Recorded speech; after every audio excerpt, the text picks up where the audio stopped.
Curbing deadly crashes in both Missouri and Kansas, top of mind for leaders, no doubt, as both states saw a jump in those scenes in recent years.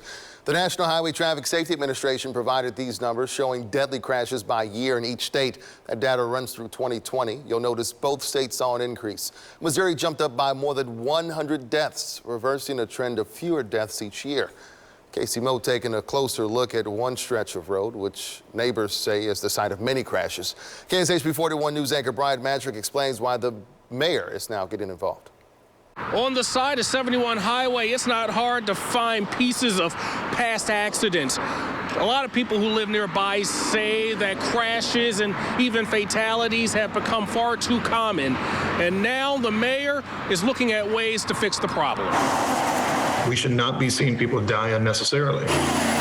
Mayor Quentin Lucas says a lot of death and crashes have happened along 71 Highway. He says the first step to a solution could be a federal study. The mayor is working on applying for a $5 million federal grant that could explore several alternatives to Bruce Watkins Drive. So some of them have been, do you build better walkways? Do you remove traffic lights in certain areas and build overpasses? How do we assess the prior federal consent decree relating to that? It's about time. I hope they do, because, you know, it should be overpasses here. I don't think they should have stopped it in right there. I never thought that was a good idea. Melinda Gilbert says the road's current setup isn't a good idea because of the numerous crashes she says she has witnessed or heard about. One involved her son. My son, matter of fact, got totaled. Somebody ran the light and hit him a few years ago. So it's been really dangerous. KSHB 41 obtained some data from KCPD to get a better idea of how dangerous this stretch of road is. There were at least 3 intersections on a list of 10 considered high crash locations in the city: 55th Street, 75th Street, and Red Bridge Road.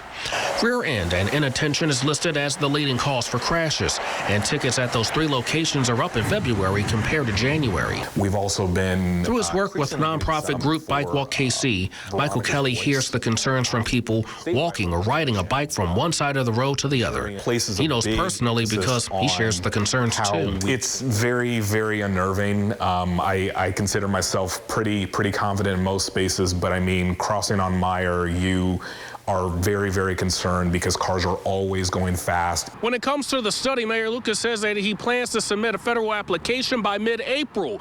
And if the city gets that federal money to actually launch a study, the mayor says he hopes it only takes about a year to 18 months to explore solutions to 71 Highway. In Kansas City, Missouri, I'm Brian Madrick, KSHB 41 News.